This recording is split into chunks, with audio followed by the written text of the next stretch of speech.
Good morning, everyone. It's been a while since I uploaded a video, but I want to put this up there.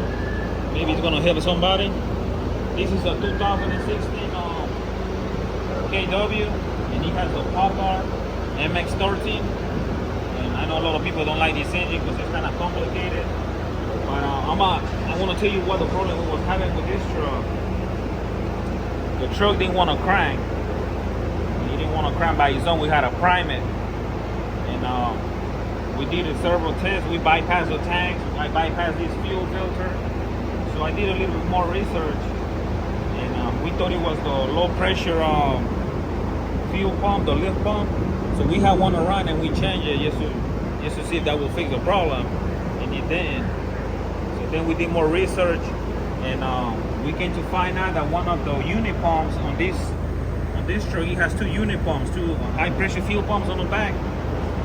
Right, it's one right here, and the other one is right there on the back.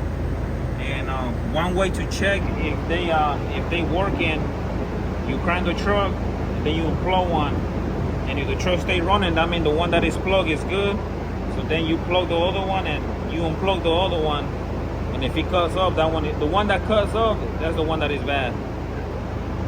And we did it, and we got another truck, so we swap out the pumps, and now it's cranking how it's supposed to. So if you got any questions, just comment down. Like I said,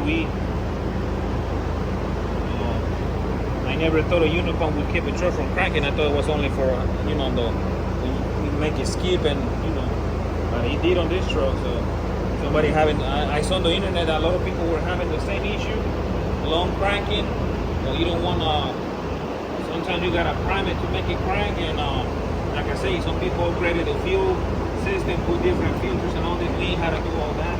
So you gotta unplug one of the unit pumps, and if the truck cut off, that means that the one that's still plugged up is bad. So then, But I hope this video helped you. If you want to see some more, just let us know. Thank you.